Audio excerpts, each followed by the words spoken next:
தூத்துக்குடி மாவட்டத்தில் மட்டும். ஆனா நிவாரண பணிகள், மறுசீரமைப்பு பணிகள் எல்லாமே ஏதோ அந்த பணிகளை செய்ய வேண்டும் என்கின்ற ஒரு கடமை உணர்ச்சி செய்வது போல எல்லாம் போலித்தனமா நடக்கும். உடைந்த இடத்துல மறுபடியும் உடைஞ்சிட்டு ஒரு குளத்துல அடைத்த இடத்துல உடைப்பு ஏற்பட்டு அடைத்த இடத்துல திரும்ப புதுசா உடைஞ்சு அது பெரிய வெள்ளம். இந்த சிறிய வெள்ளத்துக்கே சாதனை. எனவே இதெல்லாம் சீர் செய்ய வேண்டும் என்றால் இந்த ஆறுகளை தூய்மை செய்ய வேண்டும். குறிப்பாக எங்களுடைய தாமிரபரணி ஆற்றை மருதூர் அணையிலிருந்து புன்னைக்காயல் வரை வனத்துறை கொண்டு உள்ள வைத்ததுனால இப்ப சிறுவையிடம் தடுப்பணைன்னு ஒரு அணை வெள்ளைக்காரர்கள் காலத்தில் கட்டப்பட்ட அணை. 100ஆண்டு விழா கொண்டாடக்கூடிய நம்முடைய முதுபெரும் தலைவர், அவர்களுக்கெல்லாம் தலைவர் ஐயா நல்லக்கண்ணு அவர்கள் பிறந்த ஊர். அவருக்கு தெரியும். அந்த அணைப்பாளர் திறப்பு விழாவிலே 17 பேர் இளைஞனா அதுல பங்கெடுத்தவர். அந்த அணைக்கு மேற்பக்க நடு ஆற்றுக்குள்ள காடு வளர்க்கிறாங்க, மிகப்பெரிய மரங்கள். அதனால அந்த காட்டு பகுதிக்கு பக்கத்துல பொன்னங்குறிச்சி என்கின்ற ஒரு மிகப்பெரிய உடை. எனவே வனத்துறையை ஆற்று பகுதியிலிருந்து அப்புறப்படுத்தும். வனத்துறையை காட்டுக்குள்ள அனுப்பணும், மலைக்குள்ள அனுப்பணும். ஆற்றுக்குள்ள அவர்களுக்கு என்ன வேலை? இப்ப எங்க ஊர் ஆழ்வார்த்தனகிரி என்னுடைய 10 ஆண்டு கால போராட்டத்துல 25 கோடி ரூபாய் பெறுமதிக்குள்ள ஒரு தடுப்பு அணை கட்டியிருக்கிறோம். அந்த அணைக்கு மேல் பகுதியில நீர்க்கருவி, சீமை கருவி, காட்டு செடிகள் வனமா இருக்கு. அதை நீர்வளத்துறை போய் அப்புறப்படுத்தினா வனத்துறை முட்டுக்கிட்டப்பட்டது. அப்ப இந்த அணை கட்டி என்ன பயன்? இப்படிப்பட்ட சூழ்நிலை இருக்கிறது. 2019ஆம் ஆண்டு நாடாளுமன்ற தேர்தலில் இன்றைக்கு நாடாளுமன்ற உறுப்பினர் இருக்கக்கூடிய மதிப்பிற்குரிய தங்கை கனிமொழி அவர்கள் இந்த ஆற்று பகுதியில் நாங்கள் தூய்மை செய்கிறோம், கரைகளை வலிமைப்படுத்துகிறோம், 53 பாசன குளங்களை மறுசீரமைப்பு செய்யறோம் என்று தேர்தல் வாக்குறுதிகளை கொடுத்தாங்க. எதுவும் நடக்கல. அதோடைய விளைவு தான் இந்த வெள்ளத்தால மக்கள் பெருமளவுல பாதித்தது. எனவே இப்ப நாங்க என்ன கோரிக்கை வைக்கிறோம் என்று சொன்னா, இந்த வெள்ளத்தால் பாதிக்கப்பட்ட தூத்துக்குடி மாவட்ட தாமிரபரணி 2 கரைகளை சேர்ந்த உழவர்கள், உழவு தொழிலாளர்கள், சிறு குறு வணிகர்களுக்கு இந்த பொங்கலுக்கு முன்பு ஏதோ 1000 ரூபாய் கொடுக்குறாங்க, பொங்கல் தொகுப்பு பொருள்கள் கொடுக்குறோம் என்று சொல்கிறாங்க. அதற்கு முன்பு குறைந்தது ஒரு குடும்பத்திற்கு ஒரு 25,000 ரூபாய் நிதி தர வேண்டும். அதே போல தென்பண்ணை ஆற்று 2 கரைகள் பாதிப்பு அதிகமாக உள்ள இந்த வேளாண்குடி மக்களுக்கு சிறப்பு நிதியாக, அதிலேயும் 100ஆண்டு விழா நாயகராக இன்றைக்கு இருக்கக்கூடிய எங்கள் பகுதியை சேர்ந்த சர்வதேச அரசியலை உருவாக்கி கொண்டு பொது உடைமை கொள்கைக்காக வாழ்ந்து கொண்டிருக்கக்கூடிய ஐயா நல்லக்கண் அவர்கள் பேரிலே சிறப்பு நிதி என்று இந்த நிதி வழங்கலுக்கு பெயர் வைத்து அவருடைய பேர்ல எங்க ஒரு மருத்துவமனைக்கு பெயர் வைக்கிறோம்னு சொல்றாங்க. சரி, வைக்கட்டும், வரவேற்கிறோம், பாராட்டுகிறோம், வாழ்த்துகிறோம். 100ஆண்டு விழா நாயகர் இரா நல்லக்கண்ணு பெயரிலே அந்த தாமிரபரணி கரை மக்களுக்கும் தென்பெண்ணை ஆற்று கரை மக்களுக்கும் பொங்கலுக்கு முன்னால் ஒரு குடும்பத்துக்கு குடும்ப அட்டை கணக்கிட்டு 25,000 ரூபாய் கொடுக்க வேண்டும் என்று இந்த கோரிக்கை ஓராண்டுக்கு முன்பே கொடுத்திருக்கிறோம். இதுவரைக்கும் தலைமைச் செயலாளரிடமிருந்து விடையில்லை, மாண்புமிகு முதலமைச்சர் அலுவலகத்திலிருந்து விடையில்லை. எனவே மீண்டும் இந்த பொங்கலுக்கு முன்னால், தமிழர் திருநாளுக்கு முன்னால், உழவர் திருநாளுக்கு முன்னால் இந்த அரசு மீது நம்பிக்கை வைத்து மாண்புமிகு முதலமைச்சர் அவர்களுக்கு இந்த கோரிக்கையை முன்வைக்கிறோம். வேற ஏதாவது கேட்கலாம். இப்ப கடந்த ஆண்டு வெள்ள நிவாரணமாக ஒன்றிய அரசிடம் கேட்ட பணம் நம்முடைய அரசு, தமிழ்நாடு அரசு 37,000 கோடி ரூபாய். ஆனா 700 கோடி ரூபாய் கூட கொடுக்கல. நீதித்துறை அமைச்சர் சொல்றாங்க, கல்வித்துறை அமைச்சர் சொல்றாங்க, எங்களுடைய நாடாளுமன்ற உறுப்பினர் கனிமொழி இன்னைக்கு கூட சொல்லியிருக்காங்க. அதே போல வேளாண்மை துறை அமைச்சர் MR.K. பன்னீர்செல்வம் சொன்னதாக இன்னைக்கு செய்தி வந்திருக்கு. நிதி தர மறுக்கிறார்கள், ஒன்றிய அரசு நெருக்கடி கொடுக்கிறார்கள். ஏன் நீங்கள் போராடி அந்த நிதி பெறவில்லை? இப்ப 6,000 கோடி கேட்டாங்க, இப்போ கடந்த டிசம்பர். அப்ப ஒன்றிய அரசுக்கு கோரிக்கை வைப்பது மட்டும்தான் உங்கள் வேலையா? 40 நாடாளுமன்ற உறுப்பினர்கள் டெல்லியில இருக்காங்க. அங்கேயே போராட்டம் நடத்தி மாநில சுயேட்சை பேசுகிற அரசியலை நாம நடத்தி கொண்டிருக்கோம். மாநில தன்னாட்சி, தமிழ்நாடு தன்னாட்சி கோருகிற திராவிட மாடல் அரசு இந்த 40 நாடாளுமன்ற உறுப்பினர் அவங்க கூட்டணி தான். ஏன் டெல்லிக்கு ஒன்றிய அரசுக்கு நெருக்கடி கொடுத்து அந்த பணத்தை திரும்ப பெற முடியவில்லை? அதை பெற்று நீங்கள் தர வேண்டும். பெறுகிறதற்காக நீங்கள் இந்த தமிழ்நாடு அரசு ஒரு போராட்டத்தை அறிவித்தால் அனைத்து கட்சியும் திரட்டி உங்க பின்னால் நிறுத்தணும். அனைத்து உழவர் அமைப்புகளையும், வேளாண் அமைப்புகளையும், விவசாய அமைப்புகளையும் திரட்டி உங்க பின்னால் நிறுத்தணும். மத்தியிலே கூட்டாட்சி, மாநிலத்தில் சுயாட்சி, மாநில உரிமைக்கு குரல் கொடுப்போம், உறவுக்கு கை கொடுப்போம் என்ற முழக்கத்தின் கீழ் ஆட்சி செய்கிறீங்க.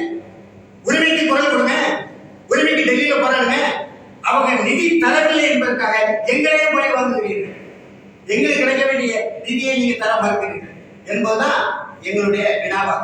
எனவே உடனடியாக மாண்புமிகு முதலமைச்சர் இதில் தனி கவனம் செலுத்தி கடந்த ஆண்டு 2023 நீங்கள் கோரிய வெள்ள நிவாரண நிதியும் இந்த ஆண்டு 2024 நீங்கள் கோரிய வெள்ள நிவாரண நிதியும் ஒன்றிய அரசை வலியுறுத்தி பெற்று நீங்கள் மக்களுக்கு தரணும்.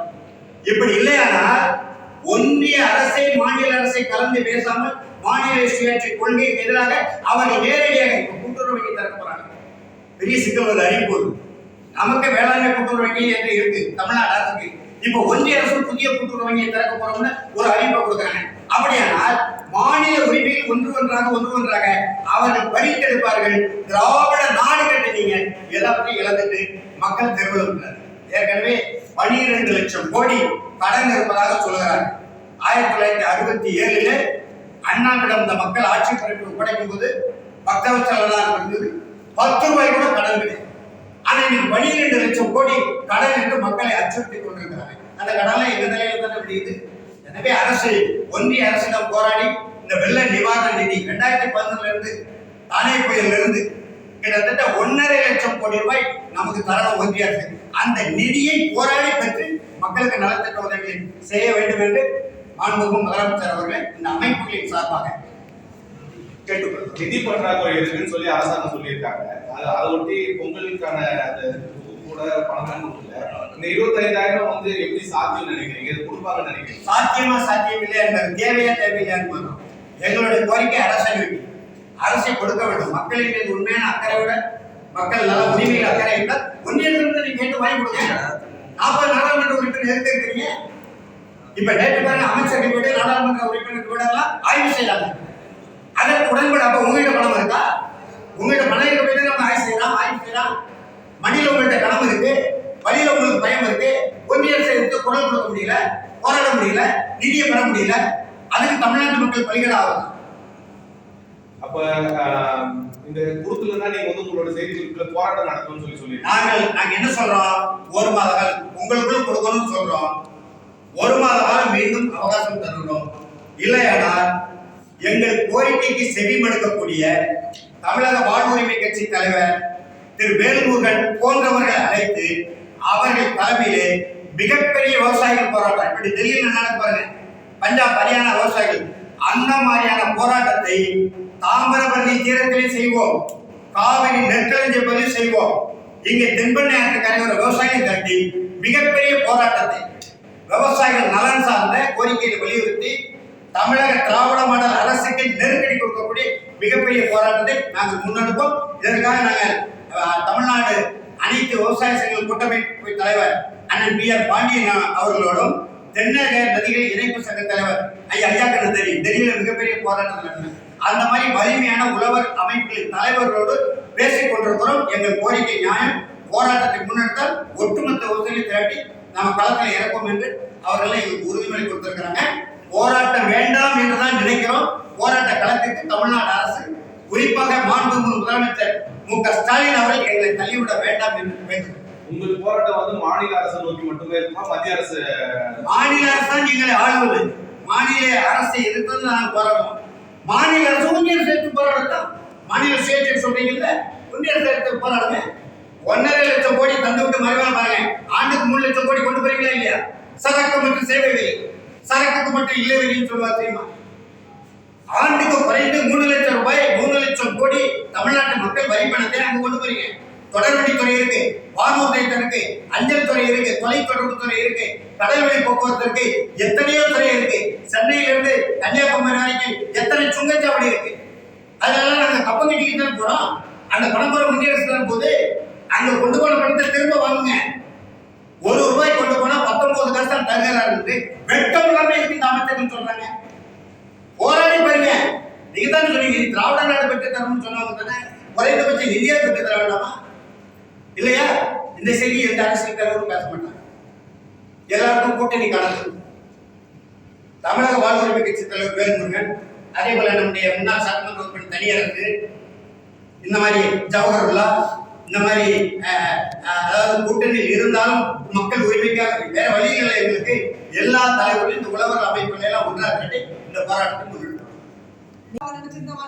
இல்ல வேல்முருகன் இப்ப பேசுறாரு, ஒவ்வொருத்தரும் பேசுவோம், அடுத்தடுத்து பேசுவாங்க, பேச வைப்போம், மக்கள் பேச வைப்பாங்க.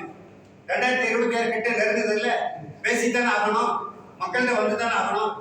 அப்ப மக்கள் கேட்பாங்க, பேசுறதே கேட்பாங்கல்ல, அதனால பேச என்கின்ற இடத்துல கிட்டத்தட்ட 10,000 கோடி ரூபாய் திட்ட மதிப்பீடுல அணை கட்டணம் திட்டம்ன்றாங்க.